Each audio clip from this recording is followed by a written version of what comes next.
Des anciennes civilisations jusqu'à nos jours, en passant par l'époque médiévale, les théories conspirationnistes ont toujours existé. Théories selon lesquelles ceux qui nous gouvernent nous cachent d'importantes informations. Si les allégations varient, une question revient sans cesse. Que nous cache-t-il? Pourquoi le cache-t-il? Et où le cache-t-il? Les entrepôts secrets du gouvernement américain. Où sont-ils et quels secrets renferment-ils? Les lois fédérales ne s'appliquent pas à un lieu qui n'existe pas. Ce soir, nous allons mener l'enquête. Comment les gens entrent là-dedans? Une enquête qui va nous mener dans le monde entier à la recherche de réponses, en commençant par des personnes haut placées à Washington.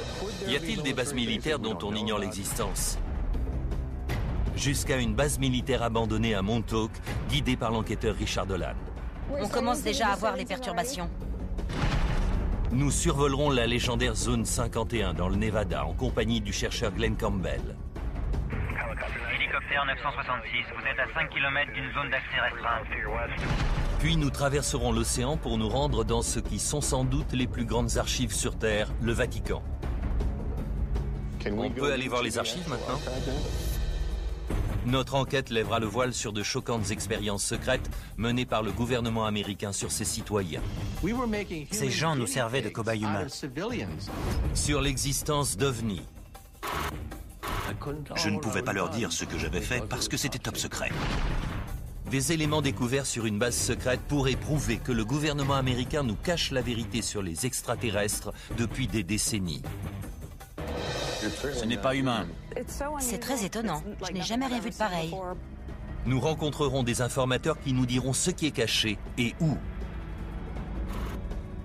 Il y a des milliers de tunnels souterrains.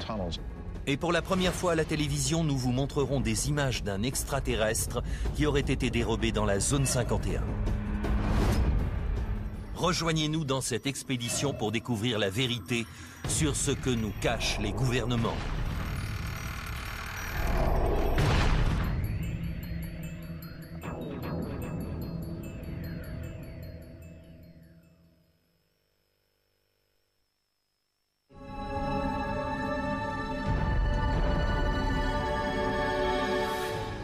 Les secrets du gouvernement. Voilà un concept couramment utilisé dans l'industrie cinématographique qui a toujours intrigué les populations. Cela peut paraître une idée saugrenue, mais nous savons qu'il existe dans le monde des lieux où les gouvernements cachent des informations. Des bases militaires, des archives gouvernementales, des bunkers souterrains. La plupart de ces endroits relèvent de la sécurité nationale, mais ces zones à l'accès limité ne cacheraient-elles pas d'autres secrets bien plus grands? Que font-ils à Fort Knox ou dans la zone 51? Pourquoi ne puis-je pas aller au Vatican voir ce qu'ils y font? Le simple fait de refuser l'accès de ces lieux aux gens comme vous et moi nous oblige à nous demander pourquoi ils le font et ce qui se passe dans ces lieux secrets ou durant ces réunions secrètes. Ces lieux dont nous ignorons parfois l'existence cachent-ils des informations que nous devrions connaître? C'est en tout cas l'avis de certains. Je pense qu'il existe un nombre important de lieux souterrains cachés à travers le monde. D'endroits comme l'entrepôt 13. Tout est compartimenté, enterré dans le plus grand secret. Je ne sais pas si cela concerne le contrôle de l'esprit ou les ovnis, ou peut-être des armes biologiques, ou je ne sais quoi encore.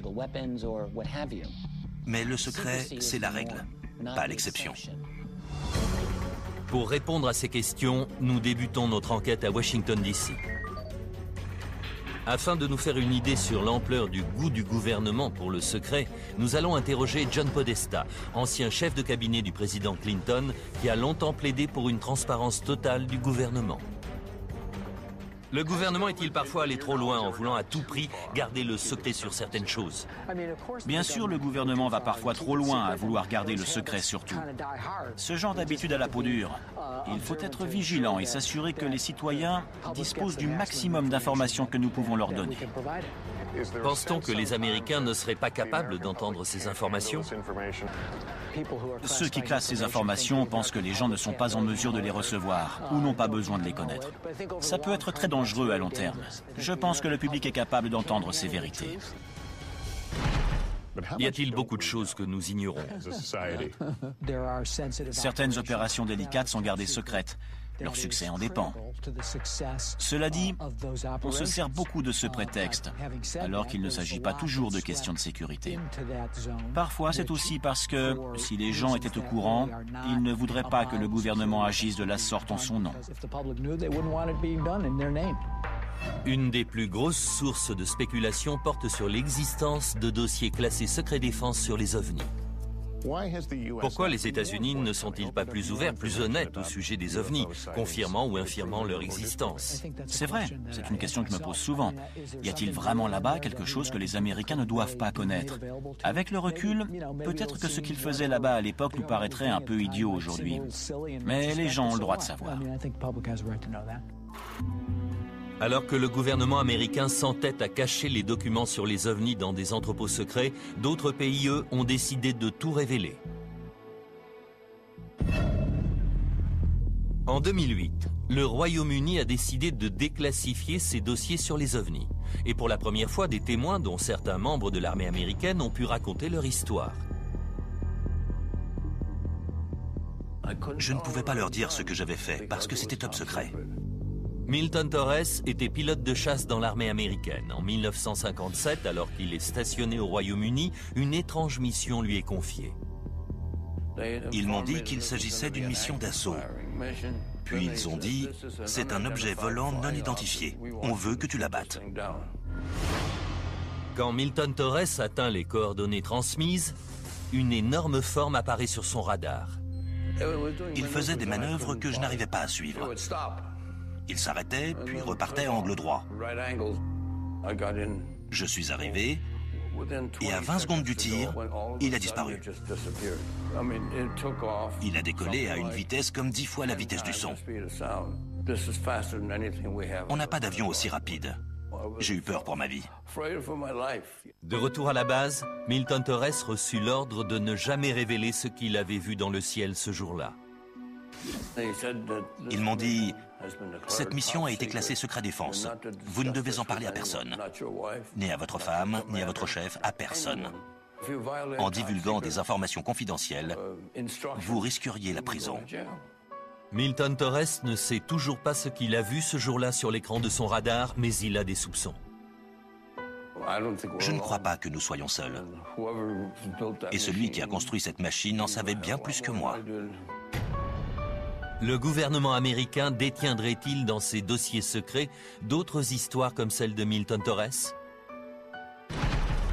Même au sein de la classe politique, certains pensent que oui. L'ancien gouverneur de l'Arizona, Fife Symington, qui a assisté au phénomène inexpliqué appelé les Lumières de Phénix, pense qu'il s'agissait d'extraterrestres que le gouvernement a voulu cacher. En 1997, j'ai vu un très grand vaisseau en forme de triangle naviguer silencieusement au nord de Phoenix. Nous voulons que le gouvernement arrête de nous faire croire que chaque phénomène a une explication rationnelle. Nous avons droit à une plus grande transparence et je pense que le gouvernement se doit d'enquêter sur ce genre de faits. Le député de l'Ohio, Donny Kucinich, affirme lui aussi qu'il a vu un ovni. Monsieur Kucinich, avez-vous vu un ovni? Oui, c'était un objet volant non identifié. J'ai vu quelque chose.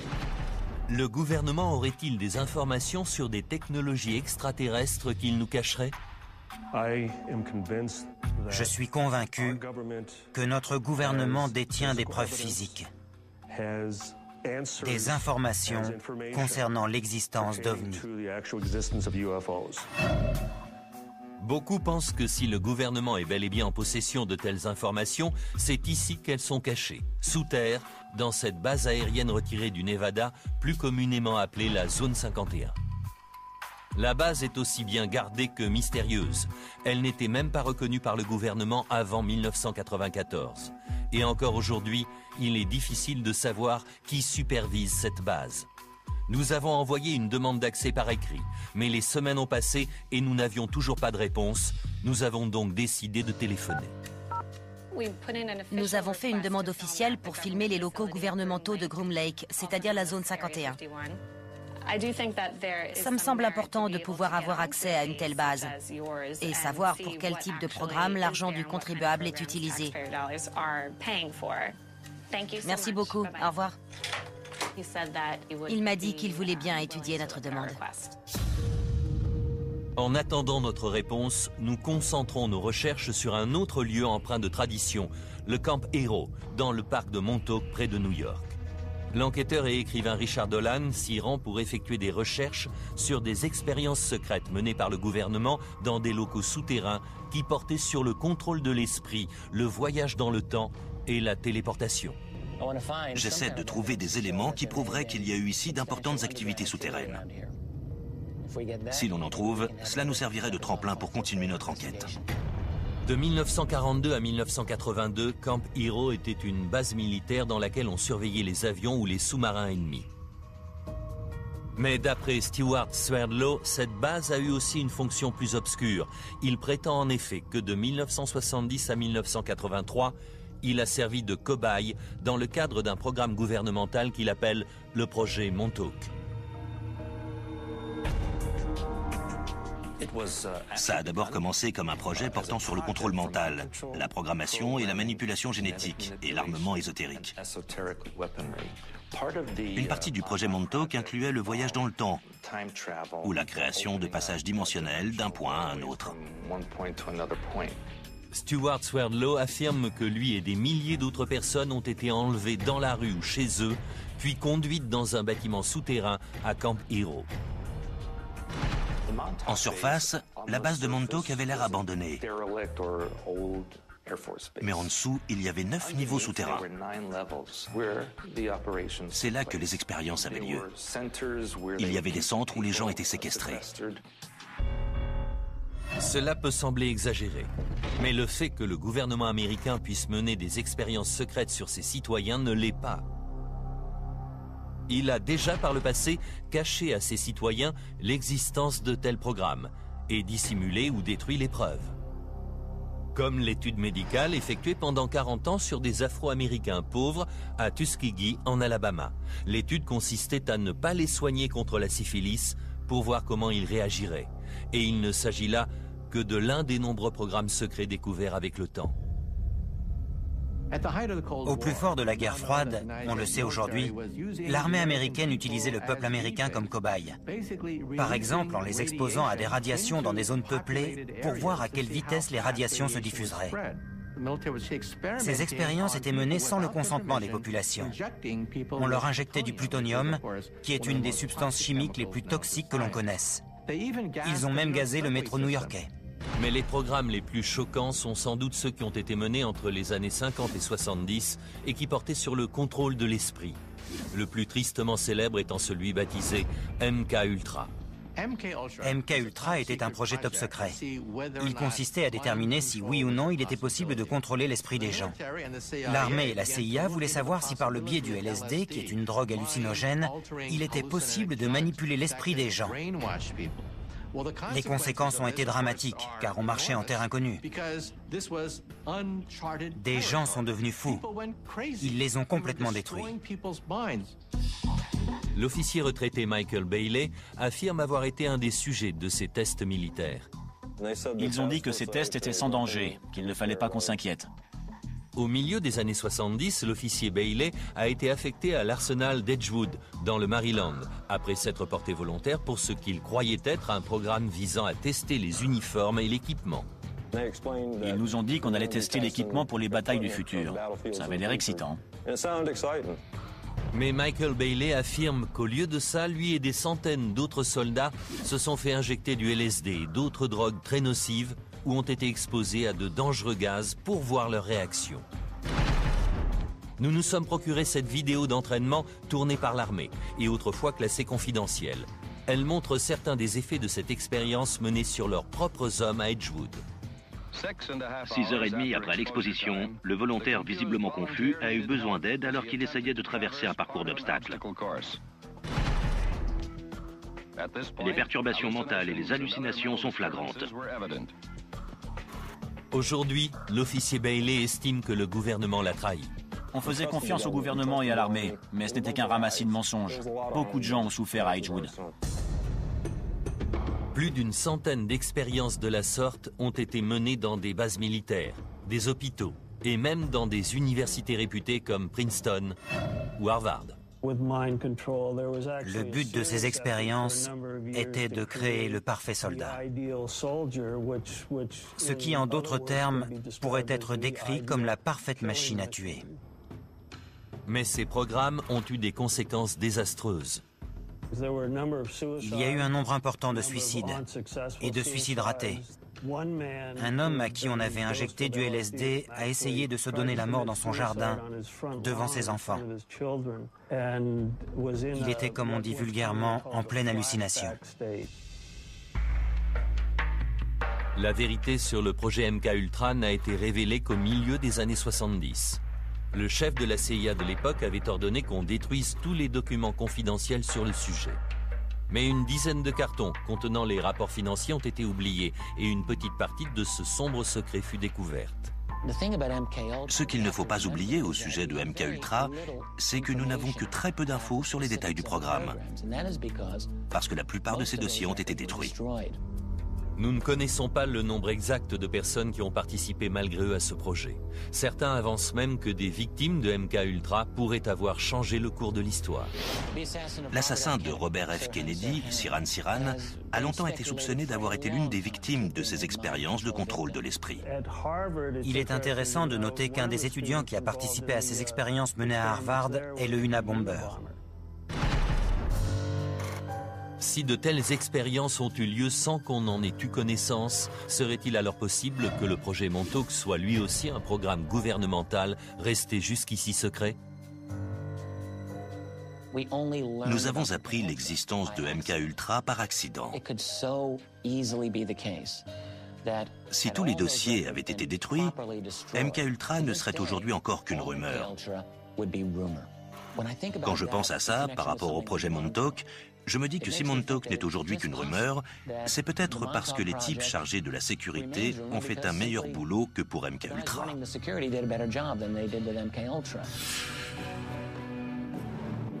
Le gouvernement américain a-t-il mené des expériences secrètes dans les bunkers souterrains de cette ancienne base militaire? C'est ce que Richard Dolan espère pouvoir prouver. Si ce qu'on dit au sujet du projet Montauk est vrai, ça changera tout sur ce qu'on croit savoir sur ce monde. Et je dois dire que si vous voulez monter un programme secret, Montauk est l'endroit rêvé pour le faire. Et ce, pour plein de raisons. C'est très isolé. Cela ne me paraît pas impossible qu'il y ait eu des activités étranges dans ces sous-sols.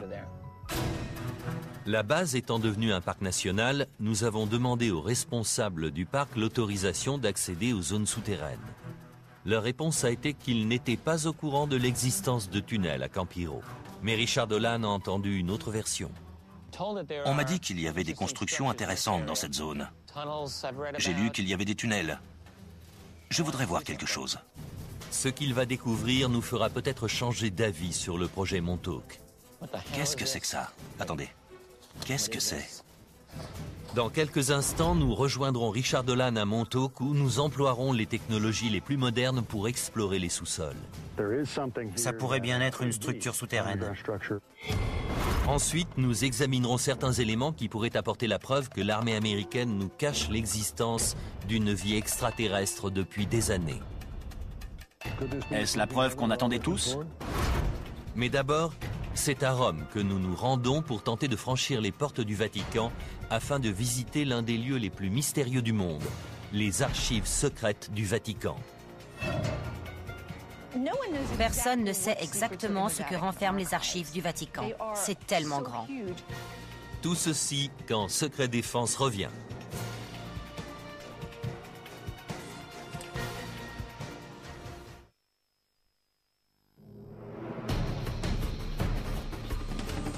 Notre enquête sur les secrets des gouvernements nous emmène à Rome, une ville qui abrite le plus petit État souverain du monde, mais aussi un des plus influents, le Vatican.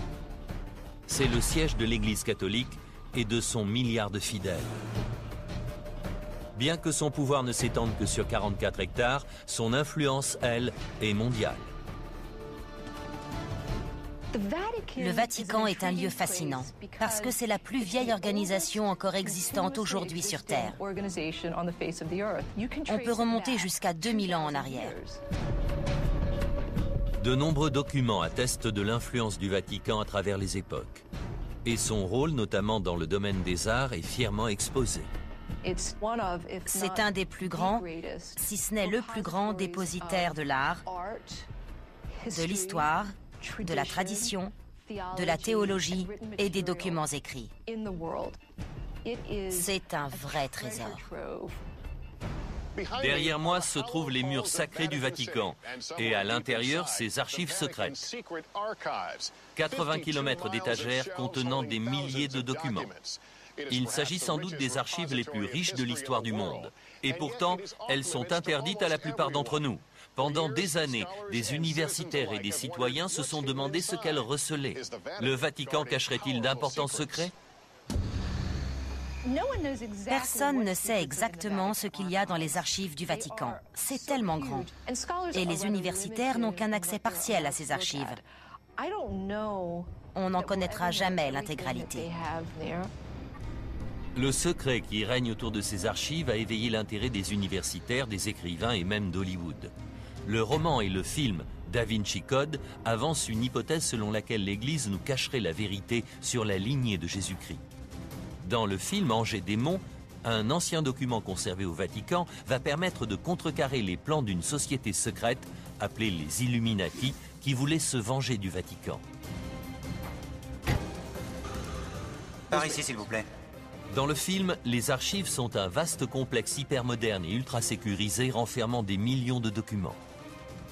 La salle est un coffre-fort hermétique. On maintient un taux d'oxygène le plus bas possible. Les archives secrètes du Vatican ressemblent-elles à celles du film? Et ces archives pourraient-elles renfermer des documents contenant des informations explosives que l'Église voudrait cacher? Comme des prophéties sur l'Apocalypse, des preuves d'une éventuelle descendance de Jésus, d'exorcisme ou de société secrète. Des révélations qui seraient susceptibles de changer notre vision de l'Église, mais aussi et surtout celle de l'histoire. D'après de récentes découvertes, tout porte à le croire. L'archiviste du Vatican, Barbara Fraley, a découvert un document qui apporte un jour nouveau sur le rôle du pape dans l'exécution des chevaliers légendaires de l'ordre du Temple. Beaucoup de gens pensent que c'est le pape Clément V qui a demandé une enquête sur les Templiers et qui les a désavoués, causant ainsi leur perte. Vous avez trouvé un document. Que nous apprend-il sur cette histoire? En 2001, nous avons retrouvé dans les archives secrètes du Vatican un parchemin original du pape Clément V, dans lequel il demande une audience à huis clos pour les maîtres de l'ordre du Temple, et durant laquelle il va les absoudre car il était convaincu qu'ils n'étaient pas hérétiques. Nous savons aujourd'hui que l'Église n'a jamais condamné l'ordre du Temple, et que c'est un acte de violence abusif du roi Philippe le Bel qui est à l'origine de la chute de l'ordre. Mal archivé il y a des centaines d'années, ce document n'avait jamais été découvert. Mais se peut-il alors qu'il existe des documents dans ces archives concernant des événements importants de l'histoire qui n'aient pas encore été trouvés?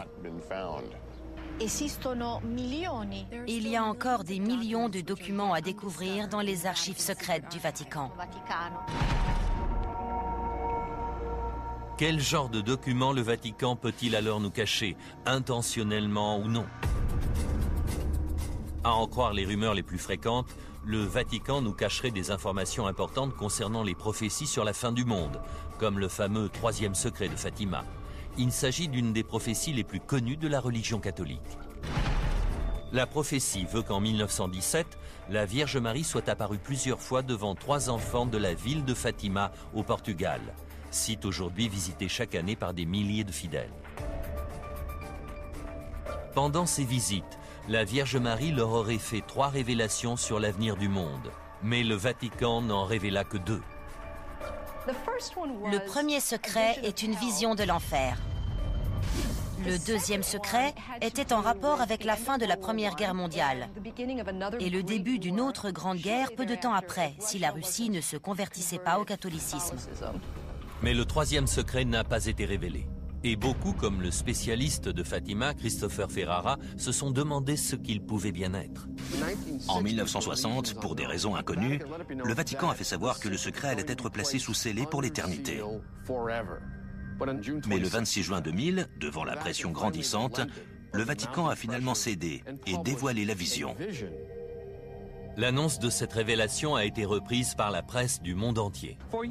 Pendant des années, les gens ont spéculé sur ce troisième secret, pensant qu'il s'agissait d'une prophétie sur la fin du monde. Aujourd'hui, devant un demi-million de fidèles, le Vatican a révélé ce secret. La vision montrait un évêque vêtu de blanc, abattu de plusieurs balles.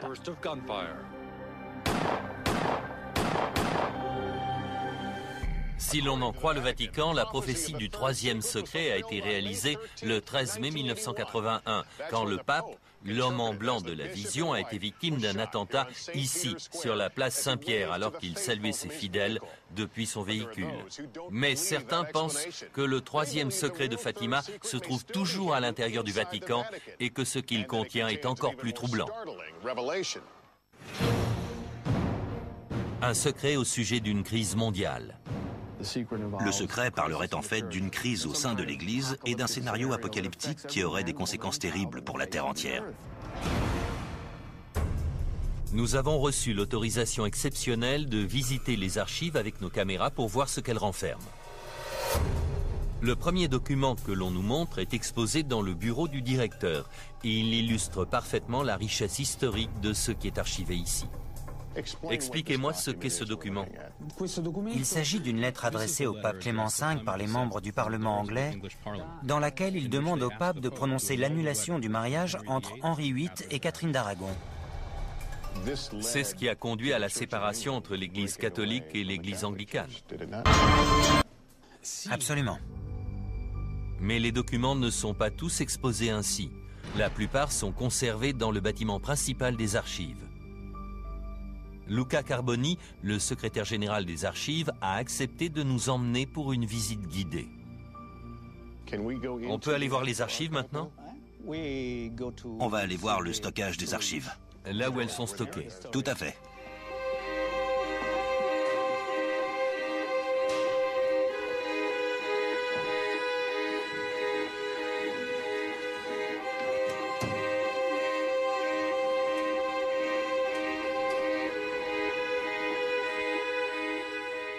En arrivant dans le bâtiment principal, on est immédiatement saisi par le nombre impressionnant de documents qui s'y trouvent. Nous nous trouvons au cœur de l'histoire de la religion catholique, mais il y a là aussi une partie importante de l'histoire du monde, n'est-ce pas? Les archives du Vatican sont très précieuses, car nous disposons d'une chronologie continue depuis plus de 800 ans, depuis 1198 jusqu'à nos jours. Des documents aussi variés que les arbres généalogiques des familles médiévales ou les lettres du brillant astronome Galilée, qui s'est souvent battu avec l'Église à son époque, sont entreposés sur ces étagères.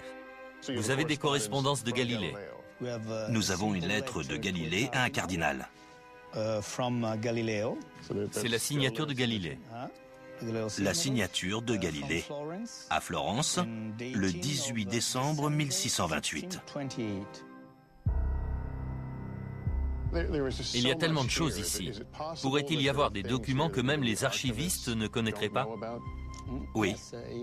Chaque jour, on découvre quelque chose de nouveau ou quelque chose d'intéressant. Ici, ce sont des archives secrètes. Oui. Secrète veut dire privé. Ça ne veut pas dire qu'il y a des choses que personne ne peut voir? Non, non, c'est seulement privé.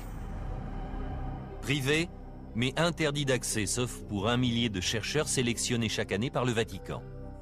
Il n'est pas difficile d'imaginer comment certains documents peuvent être noyés dans cette immense collection, soit accidentellement, soit intentionnellement. Y a-t-il des documents sur les secrets de Fatima? Non, ce n'est pas ici.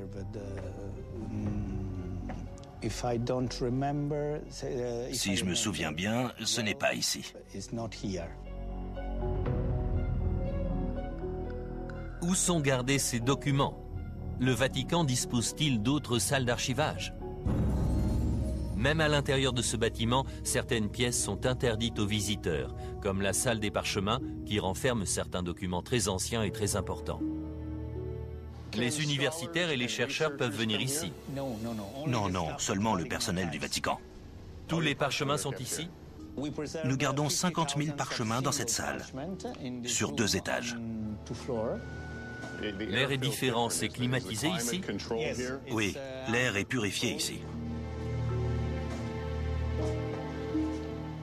Et qu'est-ce qu'il y a là? Ce sont les fameux jugements des Templiers. Des rouleaux de parchemin de 3 mètres. On peut les voir? Non, c'est fermé. Ces archives secrètes sont sans aucun doute un lieu unique, mais le Vatican ne nous a apporté aucune preuve confirmant ou infirmant les rumeurs sur la présence de documents secrets dans ces locaux. Nous nous rendons donc à Montauk, dans l'État de New York, à la recherche d'indices sur d'éventuelles expériences souterraines menées sur le contrôle mental et le voyage dans le temps. Puis nous irons enquêter dans les bases militaires les mieux gardées du pays pour tenter de retrouver des rapports secrets qui apporteraient la preuve de l'existence d'extraterrestres. Tout ceci dans Secret Défense.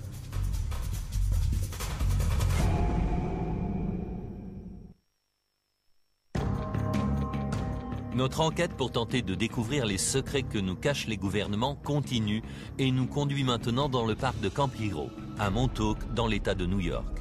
Nous allons enquêter sur des témoignages concernant ce qu'on appelle le projet Montauk.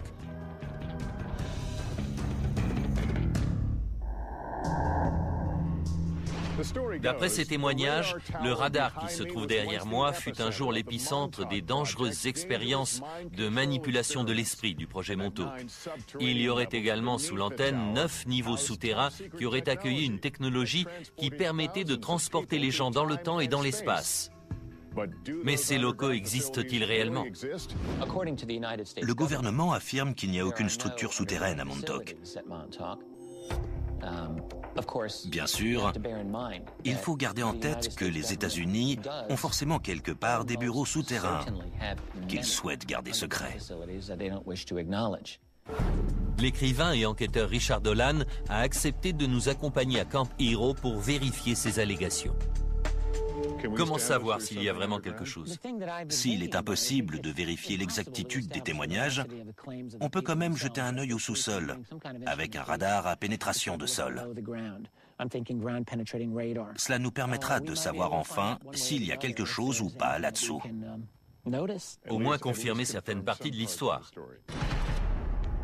Stuart Swerdlow affirme que lui et des milliers d'autres hommes ont été enfermés ici pour être programmés ou manipulés mentalement. J'ai été le sujet de nombreuses expériences, d'interrogatoires ou d'endoctrinement. J'ai servi pour une expérience sur le voyage dans le temps. Pour mener à bien ces expériences, Stuart Swerdlow affirme que le gouvernement le séquestrait dans des bâtiments situés juste en dessous du radar. D'après lui, l'infrastructure comprenait 9 niveaux et dans ces salles se trouvait un étrange objet appelé la chaise Montauk. Ça ressemblait à une chaise de dentiste. Il y avait des écouteurs qu'on devait mettre sur la tête. Et il y avait d'énormes ordinateurs. Et le médium s'asseyait dans la chaise et transmettait ses pensées électromagnétiquement via la chaise pour qu'elles soient amplifiées et stockées dans l'ordinateur pour être ensuite transmises. Mais le contrôle mental n'était pas le seul concept étudié à Montauk. Selon Stuart Swerdlow, il faisait aussi des études sur le voyage dans le temps et la téléportation, à l'aide d'une technologie bien étrange. C'était comme un immense miroir. Et il était doté d'une technologie qui permettait de créer des fréquences vibratoires qui pouvaient relier des points dans l'espace et dans le temps. Et on pouvait littéralement traverser ce miroir. C'est comme ça qu'il transportait des gens de Montauk. Si Stuart Swerdlow dit vrai, notre vision du monde serait changée à jamais. Jusqu'à présent, le voyage dans le temps et la téléportation sont des concepts qui n'ont été explorés que dans le cinéma, dans des films comme l'Expérience Philadelphia ou Retour vers le futur par exemple. Mais est-il possible que ce genre d'expérience comme la téléportation et le voyage dans le temps ait lieu à Camp Hero? Nous avons interrogé l'armée sur l'existence de telles expériences et sur la présence de souterrains dans cette base. Après avoir parlé à de nombreuses personnes dans de nombreux départements, la réponse de l'armée n'est toujours pas claire. Mais selon Michio Kaku, physicien théoricien, les technologies actuelles ne permettent pas le voyage dans le temps ni la téléportation. Les témoignages au sujet du projet Montauk parlent de téléportation, de voyage dans le temps. Mais soyons clairs, l'armée américaine, la plus puissante armée du monde, ne dispose pas de suffisamment d'énergie pour transformer l'espace et le temps en unités de vitesse. Mais nous savons que le gouvernement a déjà conduit des expériences sur des Américains à leur insu, et particulièrement sur le contrôle mental. Nous nous sommes donc équipés de la dernière technologie pour nous aider à déterminer s'il y a quelque chose dans ce sous-sol. Jamie Harmon et Dan Welch sont des spécialistes des radars à pénétration de sol. La technologie dont ils disposent devrait permettre de détecter toute anomalie souterraine. C'est un radar de sol. Dites-moi exactement ce que vous pouvez faire avec. Cette boîte orange, là, qui est reliée à ça, ce sont les ondes radar qui descendent dans le sol. Si elles rencontrent quelque chose, une matière différente, comme de la pierre ou du métal, nous aurons une réflexion qui remontera à la surface. Donc s'il y a un tunnel, par exemple, on le verra clairement sur l'écran. Oui, il faut savoir interpréter les images, mais ce sera sur l'écran. Aujourd'hui, la zone autour du radar est fermée au public par des clôtures, apparemment pour des raisons de sécurité à cause de risques de chute de débris. Mais Stuart Swerdlow a une autre version. Si cet endroit est clôturé, c'est parce qu'en dessous, il y a la partie principale de la base Montauk. Ils ne veulent pas qu'on pénètre à l'intérieur. L'entrée est verrouillée. Mais le parc nous a donné l'autorisation exceptionnelle d'entrer dans la zone entourant le radar, en nous recommandant de ne pas approcher trop près de l'antenne. Le signal est relativement fort. Nous n'avons pas beaucoup de temps. Aussi, nous décidons de nous séparer en deux équipes. Richard Dolan va examiner la zone au compteur Geiger pour détecter d'éventuelles traces de radioactivité autour du radar. Il indique juste en dessous de 10. C'est très bas. Ne trouvant rien d'anormal, il part explorer la zone dans l'espoir de trouver d'éventuelles entrées à la base souterraine. De son côté, l'équipe radar sonde la zone autour de l'antenne.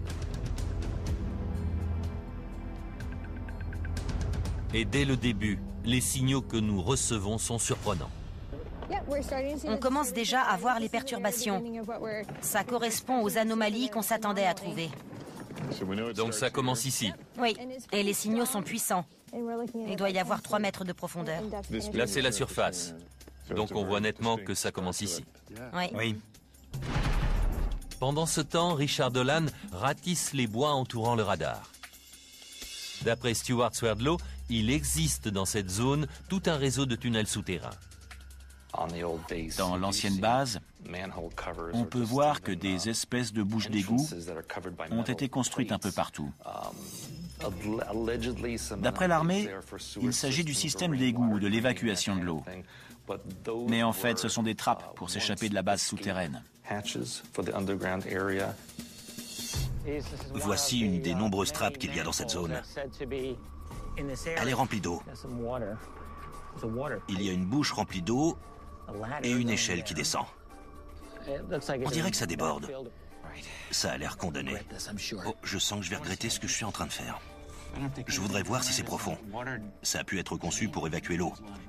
Ils utilisaient peut-être beaucoup d'eau. Pourquoi mettre une échelle dans une bouche d'évacuation d'eau? Richard Dolan trouve plusieurs trappes comme celle-ci, mais elles ne descendent qu'à 2 mètres sous terre. Il nous rejoint donc. Et les résultats sont très intéressants.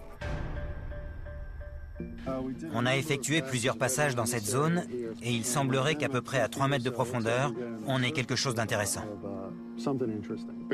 Est-ce qu'on voit aussi que c'est plat? Oui, la surface est plate. Alors étant donné la topographie du lieu, de cette colline, vu la pente, s'il y a quelque chose de plat, je dirais que c'est l'œuvre de l'homme. En d'autres termes, ce pourrait être le toit de quelque chose qui descendrait encore plus bas? Absolument. Ce pourrait être le toit d'une chambre souterraine. C'est ce qu'on a de plus convaincant pour l'instant. C'est typique du mystère qui entoure Montauk. Parce que ça nous donne un peu de quelque chose, mais pas assez pour être sûr. Voilà ce qu'on a. C'est à 3 mètres sous terre. Mais s'il y a 9 niveaux, là on ne peut voir que le toit du premier niveau. C'est ça. Donc on ne peut pas savoir ce qu'il y a après ça. Ce que le radar a découvert est peut-être la première étape qui permettra un jour de savoir s'il y a quelque chose dans ce sous-sol. Mais sans l'accord des autorités pour creuser, impossible d'en avoir la certitude. Mais notre enquête ne s'arrête pas là pour autant. Il nous reste encore un endroit où chercher des preuves d'une base souterraine dans la région. Les tunnels qui avaient été construits entre la ville et le manoir de Montauk existent toujours. Les tunnels partent du manoir et vont jusqu'à la base. Nous sommes au manoir de Montauk, un vieil hôtel construit en 1927, pour voir si ces tunnels existent et s'ils mènent à Campiro, 8 km plus loin. Où sommes-nous? Ce sont les tunnels d'accès, les fondations du manoir Montauk. Ouais. Ils ont été construits en 1927. Ces tunnels vont assez loin. Jimmy Hackett travaille au manoir et il explore ces tunnels depuis des années. Vous êtes allé jusqu'au bout? Une bonne partie, oui. Mais il reste encore une portion inexplorée où je ne suis pas allé. Avez-vous déjà visité Camp Hero? Oui, on y allait souvent quand on était petit. Quand c'était encore une base militaire en activité. Il y avait, je sais pas comment ça s'appelle, mais c'était comme des tunnels. On descendait par des échelles en métal dans ces tunnels carrés. Attendez, vous parlez des trappes? Non. Elles sont différentes? Oui, ce sont des plaques de ciment carré avec des couvercles en métal. Elles ont été scellées depuis? Oui, elles ont été bouchées depuis. Mais il y a bien des tunnels sous Camp Hero. Oui. Nous commençons notre visite des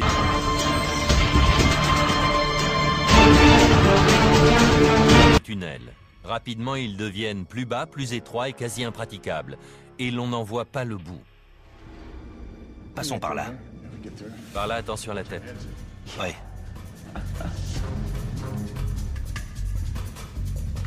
C'est sans fin. Ouais, c'est vrai. À droite. Oh non.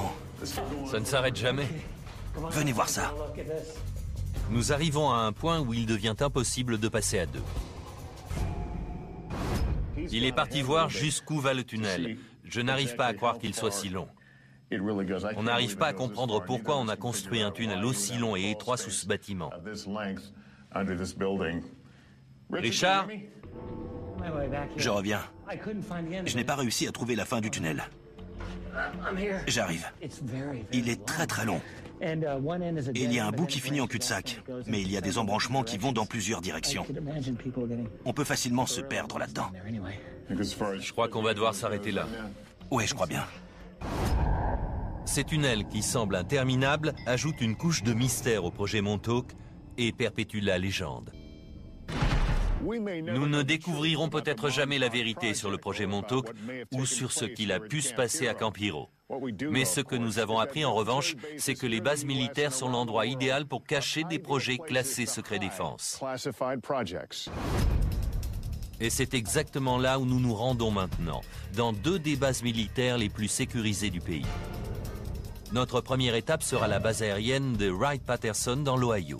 Les indices que nous y trouverons peut-être pourraient apporter la preuve une fois pour toutes que la base a été impliquée dans la dissimulation d'extraterrestres. Il m'a dit, oublie ce que tu as vu. Oublie que tu as travaillé ici. N'en parle jamais. Puis nous prendrons de la hauteur afin de nous rapprocher le plus possible de la zone 51, là où la technologie et la vie extraterrestre seraient gardées au secret loin des regards. Tout ceci dans Secret Défense.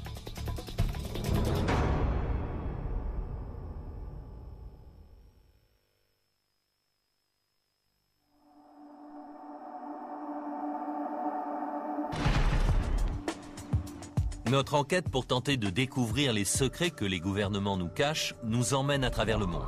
Nous sommes allés à Montauk dans l'État de New York pour tenter d'en savoir plus sur des expériences de voyage dans le temps et de manipulation de l'esprit. Nous avons traversé l'océan Atlantique pour chercher dans les archives secrètes du Vatican les réponses aux mystères les plus anciens.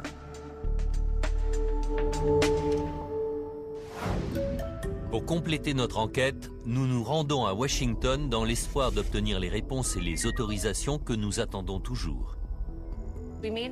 Nous avons fait la demande par fax il y a 4 semaines et on n'a eu aucune réponse. On souhaiterait vraiment visiter la base. Nous avons appelé l'armée pendant des semaines pour demander l'autorisation de pénétrer dans l'enceinte de la base aérienne de Wright-Patterson et dans ce qui est sûrement la base militaire la mieux gardée du pays, la légendaire Zone 51. Ah, vous n'avez jamais autorisé de visite? Après avoir appelé de nombreuses agences gouvernementales, nous avons finalement en ligne un représentant de l'armée qui accepte de réexaminer notre demande. Merci beaucoup, c'est très gentil. La réticence du gouvernement à nous laisser visiter ces bases militaires ne fait qu'attiser notre curiosité. Ces bases pourraient-elles en fait cacher autre chose?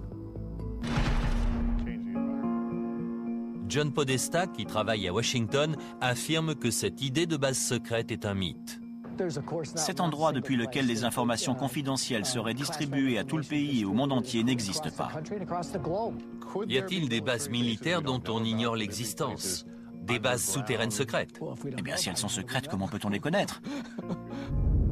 Les responsables de la base Wright-Patterson ont décliné notre demande d'interview. Mais nous avons pu parler avec le député Michael Turner, qui représente le district de Dayton, Ohio, là où la base est située.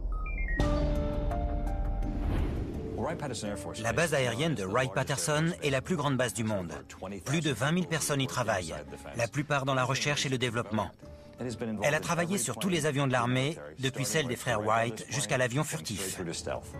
Michael Turner reconnaît que les recherches qui y sont menées contribuent au développement de théories qui veulent que des technologies extraterrestres y soient enfermées. Vous avez une base de 3000 hectares et seulement 10 avions. On y fait essentiellement de la recherche, mais c'est un terrain fertile pour les spéculations. Des spéculations en partie alimentées par le rôle de la base de Wright-Patterson dans le célèbre incident de Roswell en 1947. Le gouvernement a donné au moins 4 versions officielles différentes sur ce qui s'est écrasé ce jour-là dans le désert du Nouveau-Mexique. Si les théories diffèrent, certains faits sont indiscutables.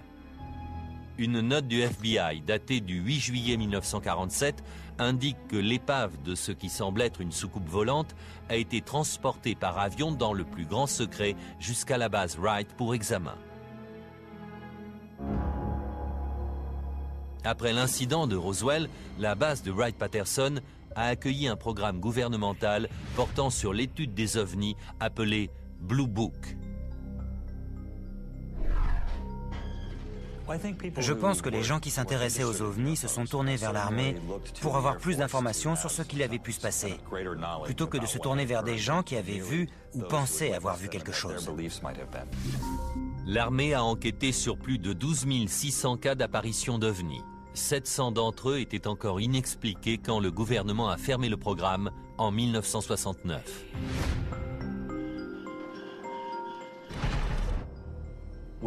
Quand on entend la position actuelle des autorités sur les ovnis,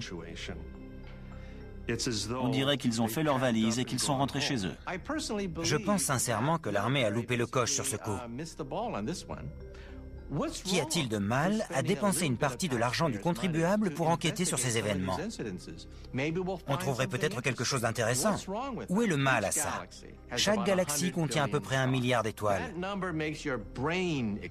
C'est à devenir fou. Et penser qu'on est les seuls, c'est complètement stupide. Les vrais cas compliqués allaient directement en haut lieu. Ils ne restaient pas à Blue Book. Mais où ils allaient, on ne le saura jamais. Le capitaine Robert Collins, aujourd'hui à la retraite, a passé 22 ans dans l'armée, dont 6 à Wright-Patterson. J'avais un accès aux informations classées top secrètes. Si Robert Collins, qui a pris sa retraite avec les honneurs en 1988, témoigne aujourd'hui, c'est parce qu'il veut que l'armée cesse de couvrir les recherches secrètes sur les ovnis qui ont d'après lui été menées sur la base pendant des décennies. Ça comprend tous les programmes secrets de l'armée, y compris tous ceux concernant la technologie extraterrestre, qui sont super secrets. De nombreux témoins soutiennent l'action de Robert Collins et affirment avoir eu accès à des preuves extraterrestres sur la base. D'après un rapport, les responsables auraient révélé l'existence du vaisseau de Roswell à un groupe d'élite qui aurait été envoyé en mission sur place. C'étaient des colonels, des généraux. Ils avaient été formés au lobbying, à l'espionnage. Ils connaissaient parfaitement nos technologies et ils pouvaient les manipuler, les retourner pour couvrir des missions à l'étranger. Parmi eux se trouvait le lieutenant-colonel Marion Magruder. Il a dit qu'il devait décider de rendre public ou non quelque chose qui s'était passé récemment. Pilote de chasse pendant la Seconde Guerre mondiale, Marion Magruder, appelé Black Mac, connaissait bien les opérations militaires. Mais cette mission était très spéciale, tellement secrète qu'il n'en parlait à sa famille que 50 ans plus tard, sur son lit de mort. Il a dit « Je vais t'avouer une chose, nous ne sommes pas seuls. » Marion Magruder raconte alors son incroyable rencontre avec un extraterrestre.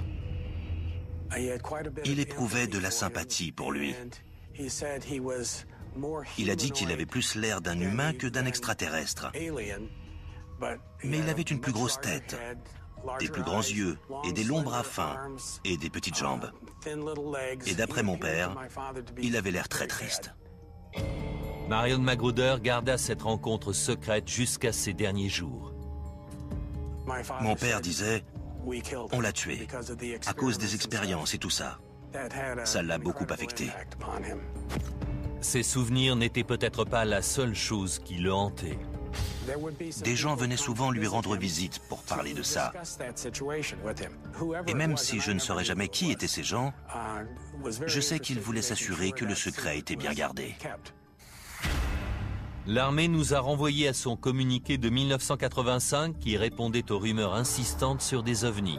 Il y est écrit que il n'y a pas et il n'y a jamais eu de visiteurs ou d'équipements extraterrestres sur la base de Wright-Patterson. Mais au fil des ans, les questions et les suspicions demeurent, alimentées par les témoignages d'anciens militaires, dont celui de Robert Collins, qui affirme que des bâtiments souterrains ont été construits de manière stratégique sous la base. Vous ne les trouverez jamais, sauf si vous savez où chercher. Dans un instant, nous examinerons des témoignages au sujet d'un labyrinthe complexe construit sous la base de Wright-Patterson. Puis nous étudierons des preuves physiques qui pourraient confirmer que le gouvernement nous cache des informations sur la vie extraterrestre. Je suis trop vieux pour me soucier de ma réputation. Puis nous nous rendrons dans le désert du Nevada pour une enquête exclusive dans la zone 51. Si les gens savaient ce qui s'est passé dans la zone 51, ils voudraient brûler l'endroit. Tout ceci dans la suite de Secret Défense.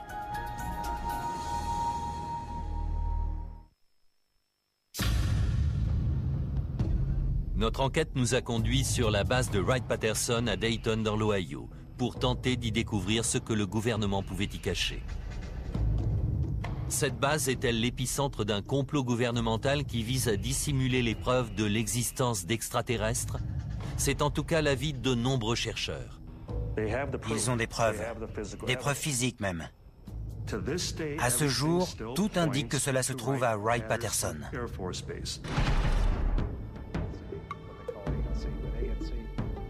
D'après l'ancien capitaine de l'armée de l'air Robert Collins, ces plans du génie civil montrent les entrées d'un vaste complexe souterrain composé de tunnels et de chambres fortes. En croisant les données qu'il a accumulées en 25 ans de recherche avec les informations qui lui ont été transmises par une source anonyme, Robert Collins décrit ce qui d'après lui se trouve sous terre. Tous ces tunnels et ces chambres fortes sont complètement indépendants de la base Wright-Patterson.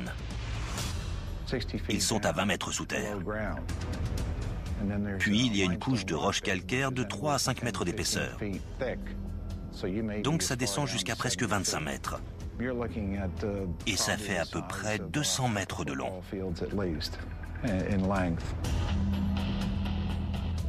Il y a en gros 4 chambres fortes, de 30 mètres carrés chacune. Il y a de la moquette dans les tunnels et vous pourriez les traverser en pick-up.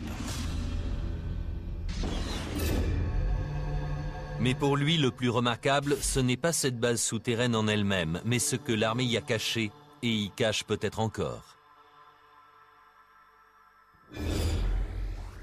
Dans ces chambres fortes étaient entreposés les corps des aliens. Il y avait tout le matériel cryogénique nécessaire pour conserver ces corps. Il y avait des tables d'examen et du matériel pour effectuer des tests biologiques. L'armée de l'air a refusé que nous interrogions un des responsables de la base, mais le député Michael Turner nous a confirmé qu'il y avait en effet de nombreuses informations classées secret défense sur le site militaire et qu'il y avait une bonne raison à cela. La plupart des activités de la base sont classées secret défense, car elles ont besoin d'être protégées. Ce sont des projets en cours de développement, des recherches sur des aptitudes pour l'avenir, ou même comment on voit nos adversaires potentiels. Un communiqué qui nous a été fourni par l'armée précise qu'au moins une étape dans le développement de quasiment tous les avions de l'armée de l'air américaine a eu lieu à la base de Wright-Patterson. Il travaille sur le développement d'un matériau qui peut détecter et réparer tout seul ces fissures, ainsi que sur des avions de la taille d'insectes ou d'oiseaux qui seraient capables de voler en groupe. À ce jour, Carl Day reste un des seuls journalistes qui ait été autorisé à enquêter sur les ovnis dans l'enceinte de la base militaire. Beaucoup de questions restent sans réponse. Ce soir, nous allons essayer de faire le tri entre fiction et réalité. Ils m'ont dit, venez voir si vous trouvez quelque chose. C'était sur invitation de l'armée de l'air. Carl Day connaît les rumeurs sur les souterrains et demande donc à être escorté au niveau le plus bas du bâtiment 620. Le tunnel que j'ai emprunté n'était sûrement pas assez grand pour y rouler en camion. Il fallait se baisser parce que le tunnel était très bas. Il n'a pas trouvé de tunnel caché, mais ce qu'il va découvrir est encore plus troublant. C'était une petite mandibule, la mâchoire inférieure de quelque chose. Durant son reportage, Carl Day fait la rencontre d'un technicien dentaire d'un hôpital militaire situé à 25 km de la base qui affirme qu'il a travaillé sur une étrange empreinte de mandibule provenant de la base. À l'époque, l'homme a si peur de raconter son histoire qu'il préfère rester anonyme. Je n'avais jamais rien vu de tel chez l'humain ou chez l'animal. Jamais. Aujourd'hui âgé de 81 ans, John Musgrove parle à visage découvert pour la première fois. Il ne me reste plus beaucoup d'années à vivre. Et si j'ai envie de parler de cette affaire aujourd'hui, c'est parce que je ne pense pas que le gouvernement dise un jour « Les extraterrestres existent. Ils sont venus sur Terre. » Musgrove explique qu'en 1979, 2 hommes en uniforme de la base de Wright-Patterson sont venus à l'hôpital pour obtenir le moulage d'une empreinte dentaire. Il n'y avait ni salive, ni sang, juste l'os. J'ai tout de suite compris qu'il s'agissait de quelque chose d'anormal. Je me suis dit, qu'est-ce que c'est que ça? Quand il termine le moulage, son patron lui ordonne de ne jamais parler de ce qu'il a vu. Il a levé la main comme ça, en tenant l'empreinte, m'a regardé, l'a broyé et l'a jeté dans la poubelle. Ensuite, il m'a dit « Oublie ce que tu as vu. Oublie que tu as travaillé ici. N'en parle jamais. » Le moulage est cassé. Mais John Musgrove va récupérer les morceaux et les recoller afin de pouvoir en faire une réplique. Convaincu qu'il s'agit de la mâchoire d'un squelette détenu à Wright-Patterson, John Musgrove en donne une copie à Carl Day pour qu'il enquête. Mais parmi les personnes à qui Carl Day montrera cette empreinte, aucune n'est en mesure d'en identifier l'origine. Je ne voulais pas qu'il arrive quoi que ce soit à cette empreinte, on ne sait jamais. Alors je l'ai mise dans un coffre-fort. Et c'est moi qui ai la clé. Carl Day accepte de retirer la mandibule de son coffre-fort. C'est celui-là. C'est la première fois qu'elle est montrée à la télévision. J'aimerais vraiment savoir s'il s'agit bien d'une mâchoire d'extraterrestre.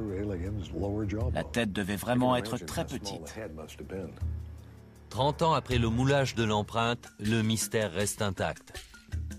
Serait-ce la preuve irréfutable qu'on attendait tous? La preuve qu'il y a bien des extraterrestres sur Terre? Ça prouve une chose. Il y a autre chose en plus des humains et des animaux. Dans un instant, nous essaierons de savoir si cette mandibule détient le secret de la vie extraterrestre. Une anthropologiste dentaire nous donnera son avis. Mais d'abord, nous irons dans le désert du Nevada. On se demande ce qu'il peut y avoir de si secret pour qu'il tue.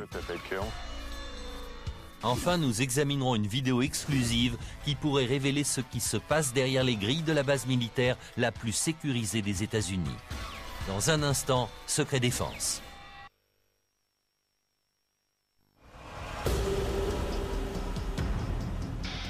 Notre enquête nous dirige vers l'une des bases militaires les plus mystérieuses. La fameuse Zone 51. C'est ce qu'on appelle une base noire, c'est-à-dire qu'elle a été conçue de façon à ce que son existence puisse être déniée. On ne peut même pas approcher la base tellement elle est surveillée. C'est donc très difficile de savoir ce que le gouvernement y fait. Le secret qui entoure la Zone 51 a rendu la base tellement célèbre qu'elle est décrite dans de nombreux films, comme Independence Day par exemple. Dans le film, la Zone 51 est dépeinte comme un immense laboratoire de recherche sur les ovnis, grouillant de soucoupes volantes et de corps d'extraterrestres. Après de nombreuses démarches pour obtenir un droit d'accès à la base, notre demande est rejetée. Je peux vous demander la raison de ce refus? L'armée de l'air a publié un communiqué expliquant que la base était utilisée à des fins d'entraînement et d'expérimentation pour des opérations cruciales pour l'efficacité des forces militaires américaines et pour la sécurité du pays. Et que certaines activités et opérations passées et présentes sont confidentielles et ne peuvent être discutées. Nous décidons néanmoins de prendre la route pour tenter d'obtenir le maximum d'informations possibles sans avoir à enfreindre la loi. Je suis dans le désert du Nevada, à 2 heures au nord de Las Vegas, et je me dirige vers la fameuse Zone 51, un lieu qui renferme peut-être les secrets militaires les plus importants du pays. Les spéculations vont bon train quant à l'utilisation de cette base. Comme le montre le tourisme local, la plupart de ces rumeurs tournent autour de programmes menés sur des extraterrestres, des témoignages d'entrepôts souterrains. Il y a pas mal d'activités souterraines ici. Certains affirment que des scientifiques y travaillent sur la rétroconception de vaisseaux extraterrestres. Ça avait des centaines de milliers d'années d'avance sur notre technologie.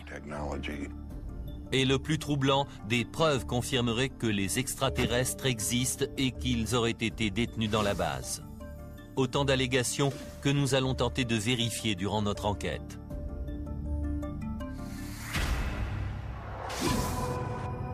Depuis sa construction en 1955, la Zone 51 a toujours été entourée de mystères. Conçue comme un site d'entraînement pour les avions espions U-2, son rôle consistait à abriter les projets militaires secrets. La principale préoccupation de la base, c'était de préserver le secret. Puis, le secret est devenu sa mission principale.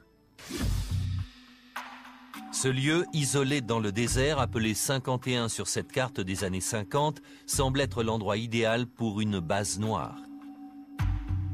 Mais au fur et à mesure que l'infrastructure et l'activité grandissent, des informations ont commencé à filtrer.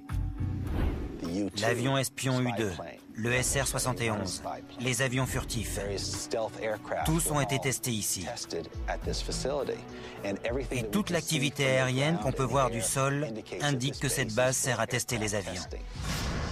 Bien que des opérations militaires de grande envergure aient lieu sur le site, le gouvernement refuse d'admettre son existence. À l'époque de sa construction, et aujourd'hui encore, le spécialiste et guide de la Zone 51, Glenn Campbell, étudie la base depuis le début des années 90. C'était comme aller au spectacle. On prenait sa voiture et on allait voir la base secrète qui n'existait pas. J'ai rendez-vous avec Glenn Campbell. J'ai rencontré Glenn pour la première fois il y a 16 ans, quand je suis venu ici même pour essayer de trouver des réponses sur la Zone 51.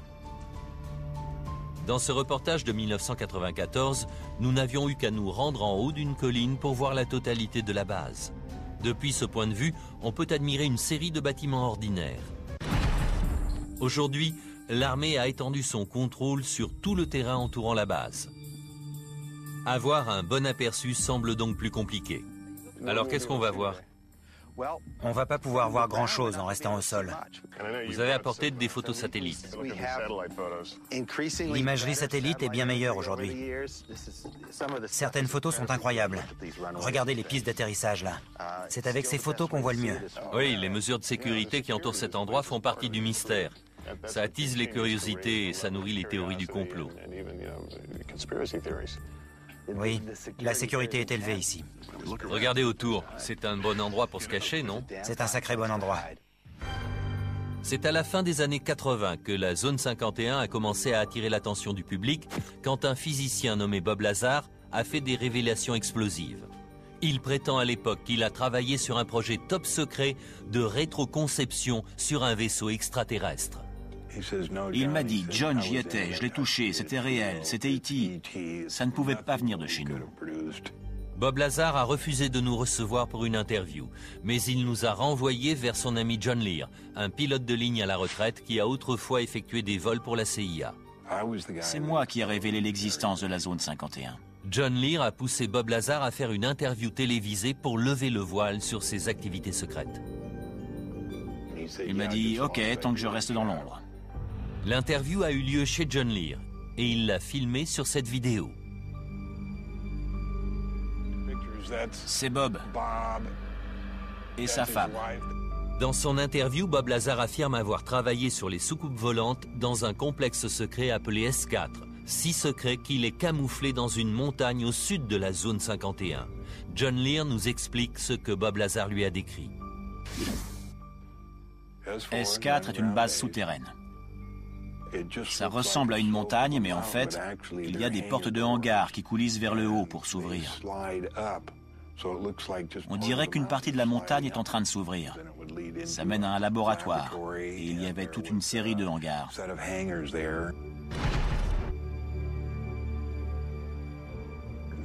Il y avait 9 hangars en tout, et dans chaque hangar, il y avait un vaisseau extraterrestre. Et ils étaient tous différents.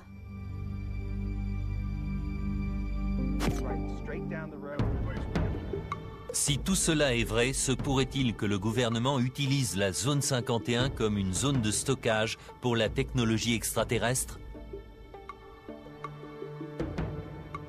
Quel que soit le type de secret enfermé dans la zone 51, il est clair que les visiteurs n'y sont pas les bienvenus. On ne peut pas aller plus loin que ça. La première chose que je remarque, c'est qu'il n'y a pas de clôture, juste ces deux panneaux. À première vue, le système de sécurité ne paraît pas impressionnant. Mais les différents niveaux de sécurité apparaissent rapidement. Je vois qu'il y a des trépieds sur la colline. Ils nous observent? Ce sont des caméras. Ils nous regardent. Ils surveillent la route, là. Impossible de passer en douce. Et si on passe au travers, il y a nos amis là-haut. En effet. Dans le 4x4. Ils sont là 24 heures sur 24. Des capteurs sensoriels au sol, des caméras et un service de sécurité privé en permanence.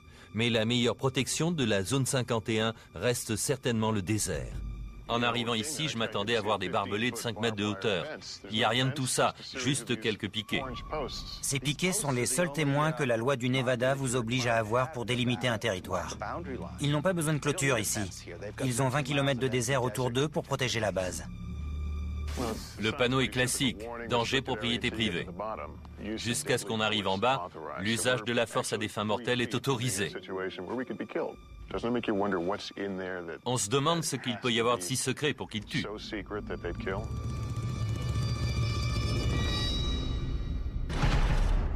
Des visiteurs extraterrestres pourraient-ils être retenus dans la zone 51 ? Cette vidéo, diffusée pour la première fois à la télévision, montrerait un extraterrestre qui serait détenu dans la base. Il est apparemment observé par des militaires derrière une cloison en verre. L'homme qui a divulgué cette vidéo se fait appeler Victor. Il refuse de révéler sa vraie identité par peur de représailles. Selon lui, cette vidéo a été dérobée à un moment où du matériel provenant de la base était converti de l'analogique au numérique. Dans cette interview de 1996, sa voix a été modifiée. À peu près 2 fois par mois, il l'installait pour des sessions qui duraient de 3 à 5 heures. L'extraterrestre serait arrivé sur Terre en 1989 et aurait subi de nombreux interrogatoires. Dans cette session, L'extraterrestre serait angoissé. Le médecin recherche une éventuelle hémorragie dans les yeux et les narines. Victor pense que l'extraterrestre est mort au milieu des années 90. Nous ne disposons d'aucun moyen pour vérifier l'authenticité de cette vidéo, mais nous la soumettons à un expert en effets spéciaux à Los Angeles pour évaluer sa plausibilité. En attendant, nous sillonnons la montagne à la recherche du moindre signe indiquant la présence d'une structure dans la zone. Il faut bien rester près des piquets oranges. Je les vois même plus. Regardez. Mais on sait qu'ils sont sur notre droite. La nuit tombe sur le désert et les piquets oranges sont nos seuls guides. Un seul pas de l'autre côté de la frontière invisible et l'on pourrait se faire arrêter. Je vois un bâtiment. Oui. Là-bas, qu'est-ce que c'est? C'est le poste de contrôle. C'est l'entrée. Si vous vous aventurez sur cette route, dépassez les panneaux et arrivez à ce poste de contrôle, vous vous ferez immédiatement arrêter. Nous continuons notre ascension jusqu'au sommet. On ne peut pas aller plus loin. Je pense que c'est la fin de notre aventure ici, parce que je vois des militaires là-bas, camouflés comme vous dites. Oui, il est camouflé. On doit s'arrêter là? La frontière change après. La seule solution, c'est de survoler la zone de jour. Et là, on aura peut-être un aperçu de la zone 51. Mais il faut de la lumière. Et il faut un hélico. Oui. Dans un instant, nous allons survoler le désert du Nevada et approcher au plus près de la plus célèbre base militaire des États-Unis. Ils savent maintenant où on est? Affirmatif.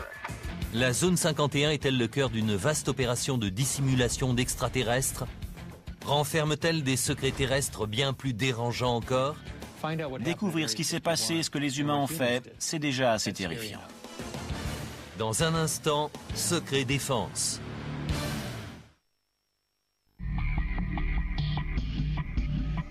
Les seules personnes qui savent ce qui se passe réellement dans la zone 51, ce sont les employés. Et leur identité jusqu'au personnel d'entretien est tenue secrète.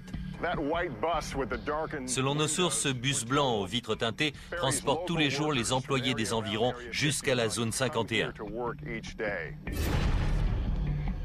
Ceux qui ne viennent bus font le trajet aller-retour dans un avion banalisé spécialement affrété pour eux. Ils viennent tous les matins de Las Vegas dans des avions privés appelés Janet sur les fréquences radio. Cette vidéo de surveillance montre des employés qui rentrent de la zone 51 dans ce 737 privé. Ces avions n'ont pas de nom de compagnie. Ils ont juste une bande rouge sur le côté. Travailler à la base signifie accepter d'adopter un style de vie secret. On ne peut même pas dire qu'on travaille là.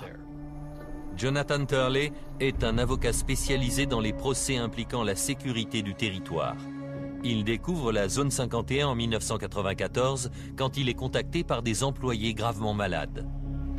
En gros, on leur a dit de mourir en silence.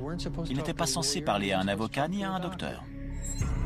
Bien qu'ils aient signé des accords de confidentialité, certains employés racontent à Turley qu'ils ont été exposés à des matériaux toxiques sur la base. Parmi eux se trouvait le métallurgiste Robert Frost. Il ne pouvait pas dire au docteur sur quoi il travaillait ou ce à quoi il avait pu être exposé. Il aurait pu aller en prison pour ça. En 1994, nous avions interviewé la veuve de Robert Frost, Hélène. Elle nous avait parlé du premier jour où son mari était revenu avec d'étranges symptômes. Il est entré en hurlant. Je l'ai regardé, son visage était rouge vif et toute sa peau pelait complètement. Jonathan Turley intente un procès contre l'armée, l'accusant de négligence caractérisée